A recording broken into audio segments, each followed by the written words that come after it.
জামালপুরে বন্যা পীড়িতদের জন্য মাথাপিছু বরাদ্দ 1 টাকা 27 পয়সা, জনপ্রতিনিধিদের দেখা নেই। বড় বড় নেতা করার জন্য সরকার বানাইছি, বড় বড় নেতারা খাবো মুড়া মুড়া টেহার, আমরা গরিব মানুষ রাস্তাঘাটে পরি পরি মরমু। কই যাবো এখানকার কুয়া তো কোনো গলা ফাঁসি দিয়ে মরা ফেলা। বন্যা কবলিত এলাকায় খাদ্য ও বিশুদ্ধ পানির সংকট, ত্রাণের অভাব নেই বলছেন প্রতিমন্ত্রী।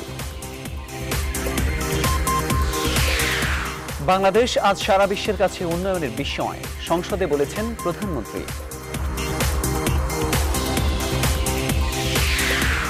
দেশে মাদকাসক্ত 70 লাখ, 40 লাখ ইয়াবা সেবী, 20% নারী, মাদকদ্রব্য নিয়ন্ত্রণ অধিদপ্তর তথ্য।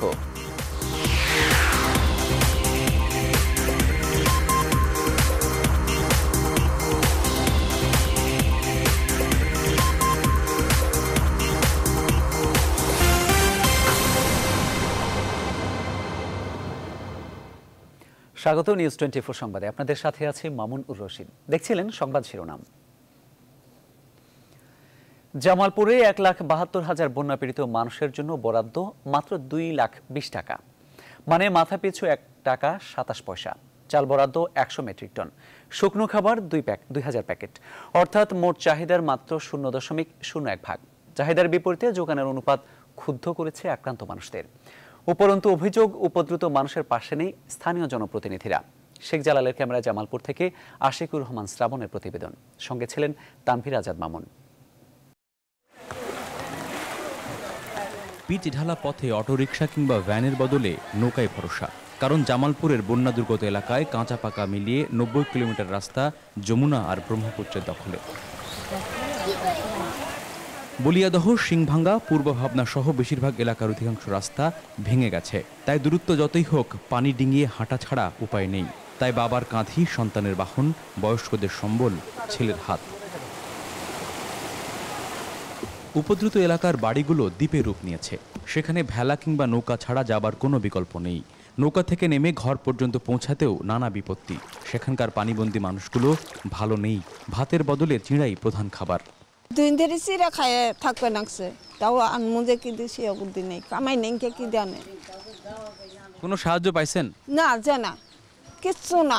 সংসার কিভাবে চলতেছে এখন? কামাই রোজগার কি অবস্থা? রিলিফ পাইছেন কিনা? ভাবে সংসারের কোনো কিছু নাই, মানে ব্যবসা বাণিজ্য করি তাও তো নেই, মাছ টাছ মারি, গরিব মানুষ।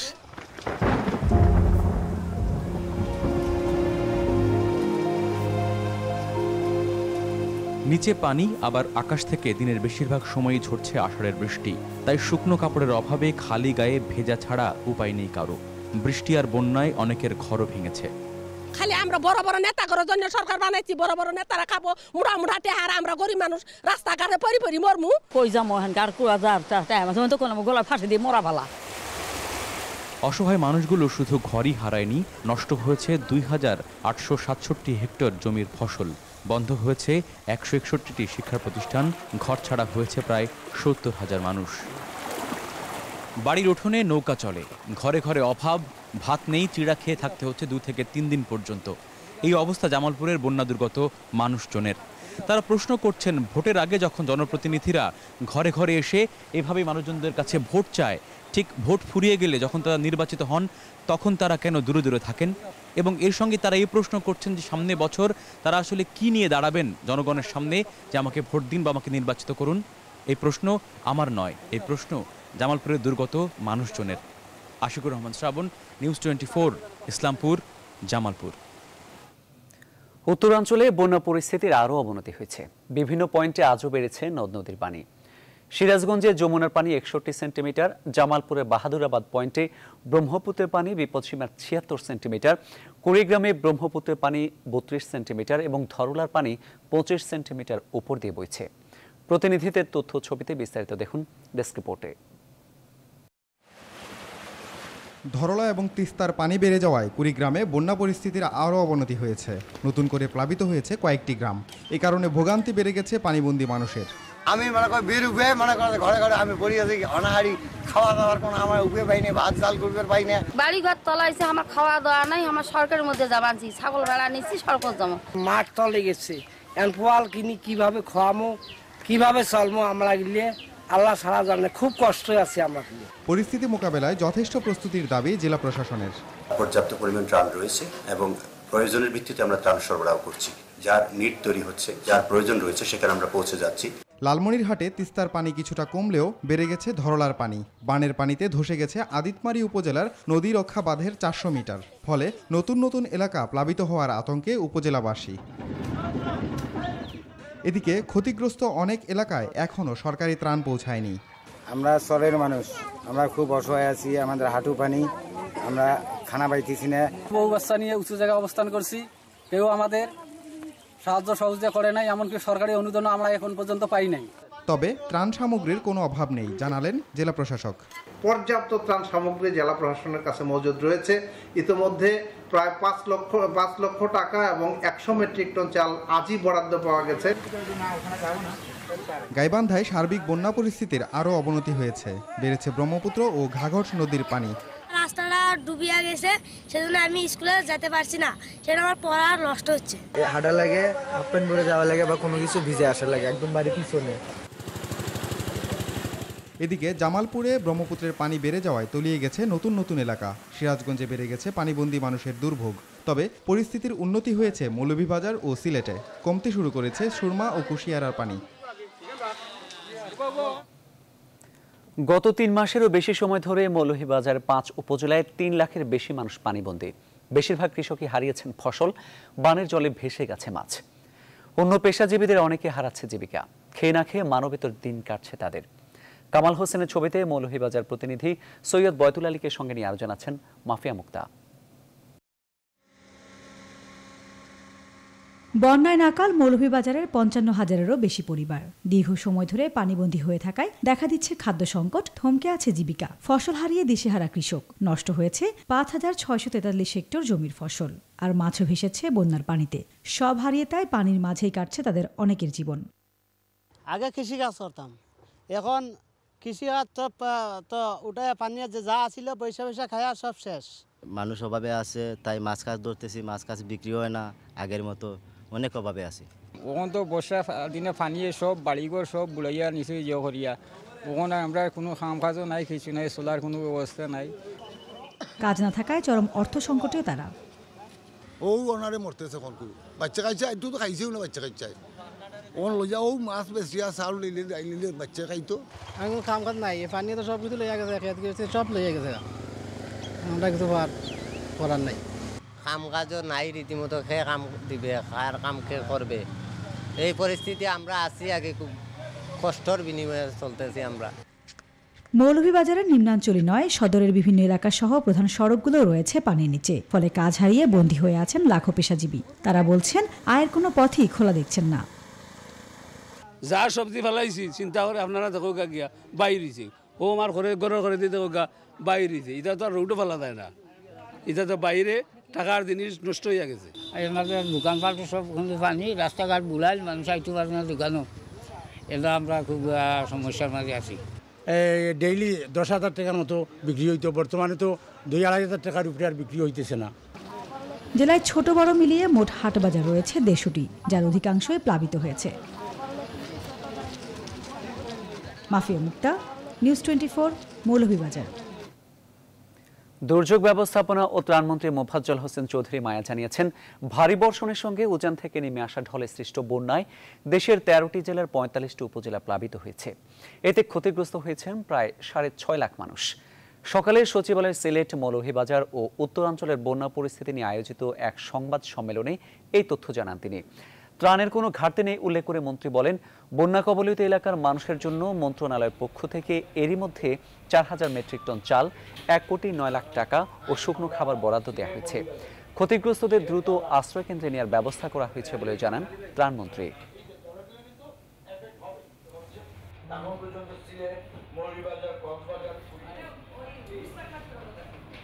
বন্যা প্লাবিত 13টি জেলার 45 উপজেলার 6.5 লক্ষ লোক ক্ষতিগ্রস্ত হয়েছে। বন্যা কবলিত 13টি জেলার 3রা জুলাই থেকে 11 জুলাই পর্যন্ত এই সময় মন্ত্রণালয়ের পক্ষ থেকে 4,000 মেট্রিক টন চাল, 1,09,50,000 টাকা আর্থিক বরাদ্দ, এই 9টি আইটেমের সমৃদ্ধ 18,500 প্যাকেট শুকনো খাবার আগামী নির্বাচনের বিষয়ে বিএনপির সঙ্গে আলোচনার কোনো সুযোগ নেই বলে মন্তব্য করেছেন খাদ্যমন্ত্রী কামরুল ইসলাম। সকালে ঢাকা রিপোর্টার্স ইউনিটিতে মুক্তিযোদ্ধা প্রজন্ম লীগ আয়োজিত এক আলোচনা সভায় একথা বলেন তিনি। বলেন, শেখ হাসিনার অধীনেই অনুষ্ঠিত হবে আগামী জাতীয় নির্বাচন। সেক্ষেত্রে সংবিধানের বাইরে যাওয়ার কোনো সুযোগ নেই। বিএনপির সাথে আলোচনার সুযোগ না থাকার কারণ হিসেবে কামরুল ইসলাম উল্লেখ করেন, সংসদে তাদের কোনো প্রতিনিধিত্ব নেই।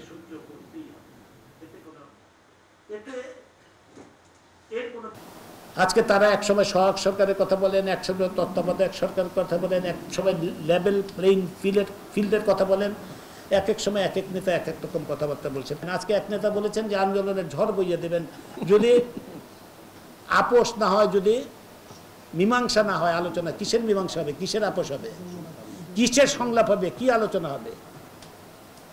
কোন রকম সুযোগ নাই আলোচনার, কোন রকম সংলাপে আলোচনার। প্রধানমন্ত্রী শেখ হাসিনা বলেছেন, রূপকল্প 2021 বাস্তবায়নের পথে দ্রুত এগিয়ে যাচ্ছে দেশ। বঙ্গবন্ধুর কাঙ্ক্ষিত সোনার বাংলা গঠনই বর্তমান সরকারের মূল লক্ষ্য বলেও জানান তিনি। বুধবার জাতীয় সংসদে প্রধানমন্ত্রীর জন্য নির্ধারিত প্রশ্নোত্তর পর্বে সংরক্ষিত নারী আসনের সদস্য বেগম ফজিলাতুন্নেসা বাপ্পির প্রশ্নের উত্তরে তিনি একথা বলেন। এই সময় তিনি সংসদকে আরও জানান, বর্তমান সরকারের প্রচেষ্টায় দেশের মানুষের গড় আয়ু বেড়েছে, সাক্ষরতার হার ও জীবনমানও বেড়েছে।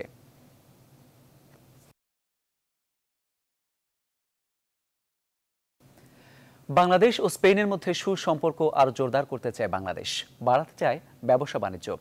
ঢাকা নিযুক্ত স্পেনের রাষ্ট্রদূত এলভারো ডি সালাস প্রধানমন্ত্রীর সঙ্গে দেখা করতে এলে একথা জানান প্রধানমন্ত্রী শেখ হাসিনা।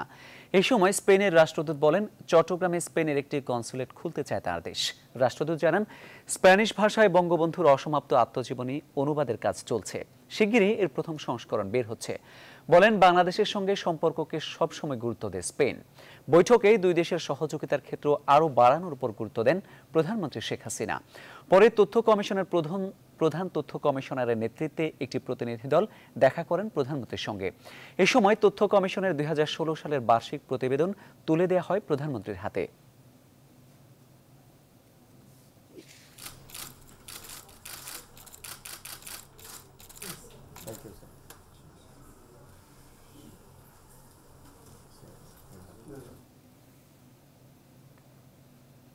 প্রধানমন্ত্রী শেখ হাসিনার আমন্ত্রণে বৃহস্পতিবার ঢাকা সফরে আসছেন শ্রীলঙ্কার প্রেসিডেন্ট মাইথ্রিপালা সিরিসেনা।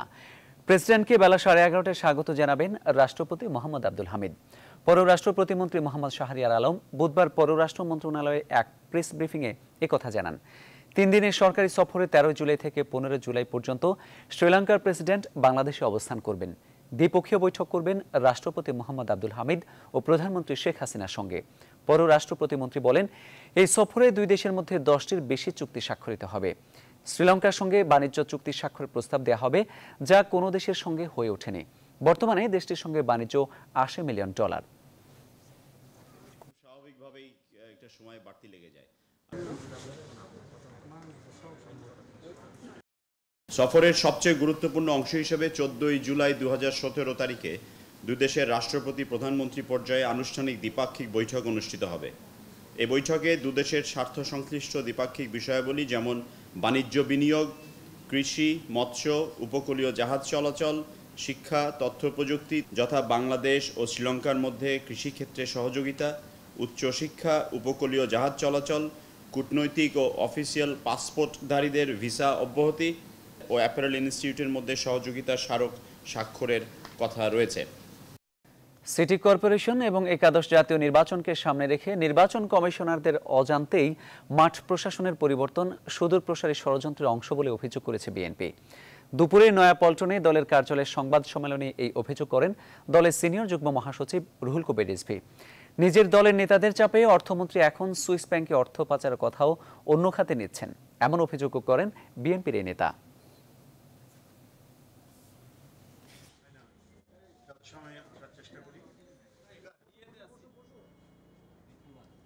প্রকল্পের কারণে সুন্দরবনের নির্বাচনকে সামনে রেখে মাঠ প্রশাসনের এই ব্যাপক পরিবর্তন একটি সুদূর প্রসারী নীল নকশারি অংশ। আগামী নির্বাচনগুলোকে প্রভাবিত করার জন্যই একটা চক্রান্ত জাল বিস্তারের আলামত কিনা সেটাই দেশের ভোটারদেরকে এখন ভাবিয়ে তুলেছে। মাদকদ্রব্য নিয়ন্ত্রণ অধিদপ্তরের সাম্প্রতিক পরিসংখ্যান বলছে, স্কুলে পড়া শিক্ষার্থী থেকে 40 থেকে 45 বছরের পরিণত মানুষ সবাই ইয়াবার শিকার। দেশের 70 লাখ মাদকাসক্তের মধ্যে প্রায় 40 লাখ ইয়াবাসেবী, যাদের মধ্যে 20% নারী। আশিকুর রহমান শ্রাবণের অনুসন্ধানী ধারাবাহিক মৃত্যুর রং গোলাপীর আজকের পর্বে থাকছে নেশার জগতে প্রবেশের অন্ধকার পিচ্ছিল পথের বর্ণনা। ছবি তুলেছেন হায়দার আলী। আমি আমার একটা বান্ধবীর সাথে মিশে এই পথে আসছি। পড়াশোনা হচ্ছিল না, বাসায় ফ্যামিলির সবার সঙ্গে খারাপ ব্যবহার করতেছিলাম। সদ্য কৈশোরে পা দেয়া এই মেয়েটির বন্ধুরা তাকে এমন এক অন্ধকারে নিয়ে গিয়েছে যে সমাজের আলোতে মুখ দেখানোর বাস্তবতা নেই তার। তথ্যপাত্র বলছে সারা দেশে নারী মাদকসেবীর সংখ্যা 5,90,000। তার মধ্যে ইয়াবাই আসক্ত 30%, অর্থাৎ 1,77,000। ফেসবুকের মাধ্যমে আমার এক বয়ফ্রেন্ডের সাথে ব্ল্যাকমেল করছে, তার কারণে আমি ইয়াবা সংগ্রহ করার চেষ্টা করতে বা তোমার ফ্রেন্ড যখন চেষ্টা করতো, খুব সহজে ম্যানেজ করা যায়, তাই না?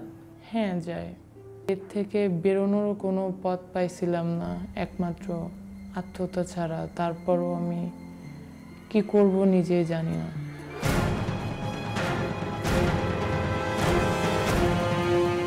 পরিসংখ্যান আর আসক্তদের জবানবন্দি দুটো বিশ্লেষণে বোঝা যায় ইয়াবা কেনা আর সেবন এই দেশে খুব একটা কষ্টসাধ্য নয়। প্রতীকী এই ছবির মতো শুধু রাজধানীর হাজারো বাসায় তরুণ তরুণীরা বিপথে যাচ্ছে। তথ্য সংগ্রহের সূত্র মেনে রাজধানীর দুটি মাদকাসক্ত নিরাময় কেন্দ্রের উপর চালানোর সমীক্ষায় দেখা যায় লাগামহীন ইয়াবা এখন সব নেশাকে পরাজিত করেছে। ইজিলি কিছু মিসকনসেপশন নিয়ে তারা কিন্তু এই ড্রাগসে আসে, এবং এখন আমরা টোটাল যে রোগীদের পাচ্ছি তার মধ্যে 70% হচ্ছে আপনার অ্যামফেটামিনে আসক্ত। মাদকসেবীদের মধ্যে শতকরা 80% যুবক, তাদের 43% বেকার, যার মধ্যে 50% আসক্ত অপরাধের সঙ্গে জড়িত। এই বাস্তবতায় সরবরাহ না কমিয়ে চাহিদা কমাতে যাওয়া রীতিমতো বোকামি। সোসাইটি বেনিফিশিয়ারি বা সোসাইটির কিছু পার্টস বা সোসাইটির কোনো পার্সন বেনিফিশিয়ারি, তারা এই সুবিধাটুকু নিচ্ছে এই বিষয়গুলোর ব্যবসা করে বা এই বিষয়গুলো অনেক বেশি সহজ করে। যে প্রতিদিন 75 কোটি টাকার ইয়াবা শুধু একটি বর্ডার দিয়ে, একটি দেশের বর্ডার দিয়ে, মায়ানমারের বর্ডার দিয়ে বাংলাদেশে এসছে 1.5 লক্ষ পিস, এবং এটির এমন একটা নটোরিয়াস নেটওয়ার্ক তৈরি হয়েছে, আপনি কিছুই বুঝবেন না। আইন প্রয়োগকারী ও নিয়ন্ত্রণ সংস্থাগুলোর কর্মকর্তারাও স্বীকার করেছেন সংকটের ভয়াবহতা। আখড়াগুলোকে শনাক্ত করার চেষ্টা করা হচ্ছে। তারপরেও আমি বলবো যে এটাতে স্যাটিসফ্যাক্টরি কোনো একটা পজিশনে আসা যাচ্ছে না, কারণ সাপ্লাইটাকে আমরা বন্ধ করতে পারছি না, এবং সাপ্লাইটা বন্ধ কিন্তু এককভাবে পুলিশের হাতে না। এই নির্মূল কথাটার মধ্যে যেই শব্দগত তাৎপর্য রয়েছে, সেটির সীমানায় কতটা আমরা পৌঁছতে পারবো আমি জানি না, তবে মাদক কিন্তু আমরা নিয়ন্ত্রণ করি, এবং নিয়ন্ত্রণের ক্ষেত্রে আমাদের কোনো কার্পণ্য থাকবে না, নাই। রাজধানীতে কারা কিভাবে ইয়াবার মহামারী ছড়াচ্ছে, প্রতিকারী বা কি, তার বিস্তারিত মৃত্যুর রং গোলাপীর শেষ পর্বে। আশিকুর রহমান শ্রাবণ, নিউজ 24, ঢাকা। নিউজ 24 সংবাদের এই পর্যায়ে নিচ্ছে বিরতি। ফিরছি যখন, সঙ্গে থাকছে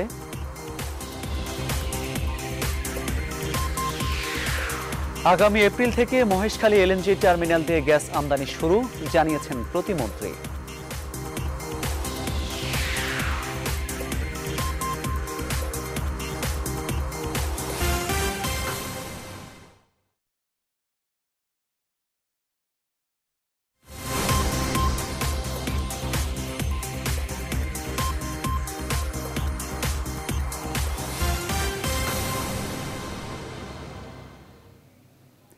বিরতির পর আবারও স্বাগত, দেখছেন নিউজ 24 সংবাদ। দেশের মানুষের সমান অধিকার না থাকলে এবং প্রকৃত জনপ্রতিনিধিদের শাসন প্রতিষ্ঠিত না হলে গণতন্ত্র দেশ ও মানুষের জন্য কল্যাণ বয়ে আনতে পারে না, এমন মন্তব্য করেছেন ঢাকা বিশ্ববিদ্যালয়ের এমিরেটাস অধ্যাপক ডক্টর সিরাজুল ইসলাম চৌধুরী। সকালে রাজধানীর মুক্তি ভবনে অক্টোবর বিপ্লব শতবর্ষ উদযাপন কমিটি আয়োজিত সংবাদ সম্মেলনে এমন মন্তব্য করেন তিনি। এই শিক্ষাবিদ বলেন, গণতন্ত্র প্রতিষ্ঠার প্রথম শর্ত দার্শনিকতা, ইহজাগতিকতা ও রাজনৈতিক ধর্মনিরপেক্ষতা, সেই সাথে নারী মুক্তি এবং দেশের প্রত্যেক নাগরিকের মধ্যে অধিকার ও সমান সুযোগ নিশ্চিত করতে হবে। সংবাদ সম্মেলনে জানানো হয়, আগামী 1 অক্টোবর বিপ্লব শতবর্ষ উদযাপনের কর্মসূচি শুরু হবে এবং শেষ হবে 7 নভেম্বর।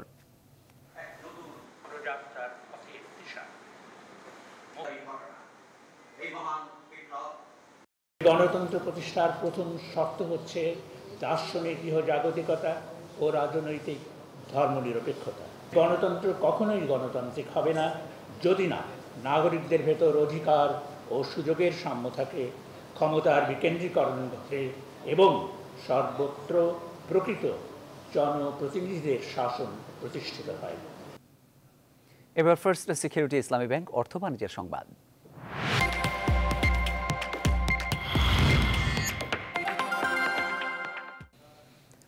আগামী বছরের এপ্রিল থেকে মহেশখালী এলএনজি টার্মিনাল দিয়ে গ্যাস আমদানি শুরু হবে বলে জানিয়েছেন বিদ্যুৎ, জ্বালানি ও খনিজ সম্পদ প্রতিমন্ত্রী নসরুল হামিদ বিপু। বুধবার বিকেলে রাজধানীর একটি হোটেলে 2 দিনব্যাপী বাংলাদেশ পাওয়ার সামিট 2017 এর সমাপনী অনুষ্ঠানে তিনি একথা বলেন। এই সামিটে বিভিন্ন দেশের বিদ্যুৎ সংশ্লিষ্ট বিভিন্ন প্রতিষ্ঠান অংশগ্রহণ করে। নসরুল হামিদ বলেন, আগামী 1 বছর বিদ্যুৎ ও জ্বালানি খাত উন্নয়নের জন্য আরও সেমিনার আয়োজন করা হবে। এছাড়া তিনি বলেন, 2021 সালের মধ্যে 24,000 মেগাওয়াট বিদ্যুৎ উৎপাদনের লক্ষ্যমাত্রা নিয়ে সরকার নিরলসভাবে কাজ করছে।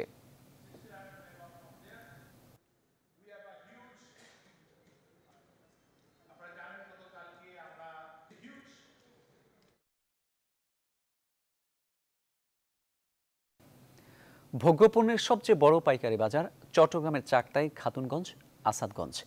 কিন্তু জোয়ারের পানিতে তলিয়ে যায়, সামান্য বৃষ্টিতে সৃষ্টি হয় জলাবদ্ধতা।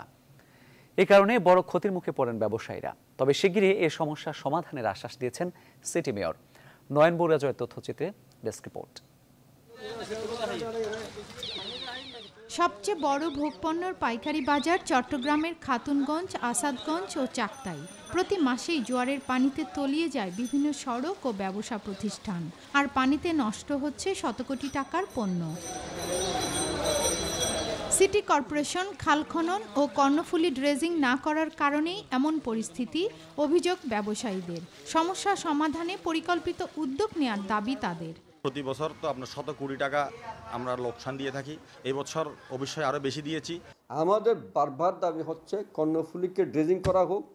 কর্ণফুলীকে যতই গভীর করা যাবে ততই এখানকার পানিগুলি ওভারফ্লো না হয়ে এগুলি কর্ণফুলীতে চলে যাবে। এদিকে দ্রুত কর্ণফুলী নদীকে ড্রেজিং করার জন্য প্রকল্প হাতে নেওয়ার কথা জানিয়েছে বন্দর কর্তৃপক্ষ। কর্ণফুলী ড্রেজিং প্রকল্পটা হচ্ছে যে আমরা একটা নতুন নাব্যতা রক্ষা প্রকল্প সদরঘাট থেকে বাকুলিয়ার চর পর্যন্ত, সেটি নাব্যতা রক্ষা প্রকল্প এটি অনুমোদিত হয়েছে। সিটি মেয়র বলছেন, মাদুনা ঘাট থেকে নেভাল একাডেমি পর্যন্ত বেড়িবাঁধ নির্মাণ হলেই পরিস্থিতির পরিবর্তন হবে। বেড়িবাঁধ নির্মাণ ছাড়া এই এলাকাগুলোকে কোনোভাবেই জলাবদ্ধতা থেকে কোনোভাবেই এটা মুক্তি দেওয়া সম্ভব হয় না, বিশাল এলাকা জুড়ে।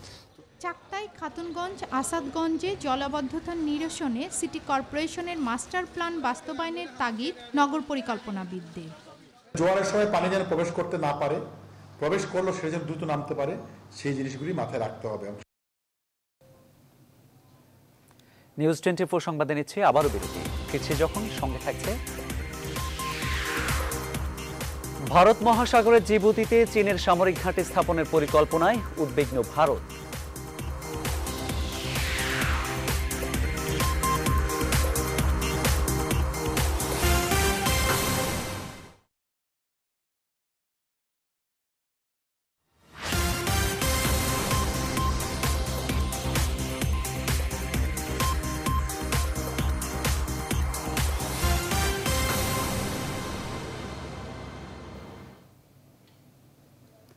আবারও স্বাগত, দেখছেন নিউজ 24 সংবাদ। এবার নিউজ 24 আন্তর্জাতিক।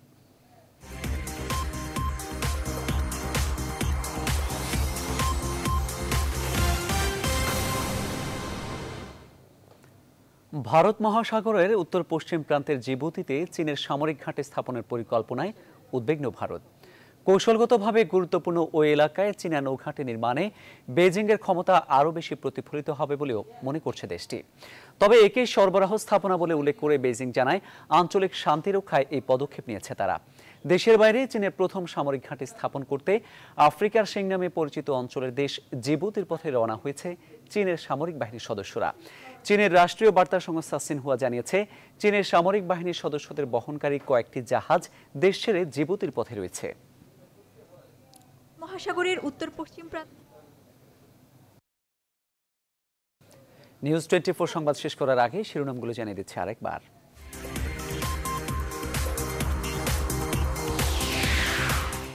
জামালপুরে বন্যা পীড়িতদের জন্য মাথাপিছু বরাদ্দ 1 টাকা 27 পয়সা, জনপ্রতিনিধিদের দেখা নেই। বড় বড় নেতা করার জন্য সরকার বানাইছি, বড় বড় নেতারা খাবো মুড়া মুড়া দেহার, আমরা গরিব মানুষ রাস্তাঘাটে পরি পরি মরমু। কই যাবো এখানকার কুয়া যার তো কোনো গলা ফাঁসি দিয়ে মরা ভালা। বন্যা কবলিত এলাকায় খাদ্য ও বিশুদ্ধ পানির সংকট, ত্রাণের অভাব নেই বলছেন মন্ত্রী। বাংলাদেশ আজ সারা বিশ্বের কাছে উন্নয়নের বিস্ময়, সংসদে বলেছেন প্রধানমন্ত্রী।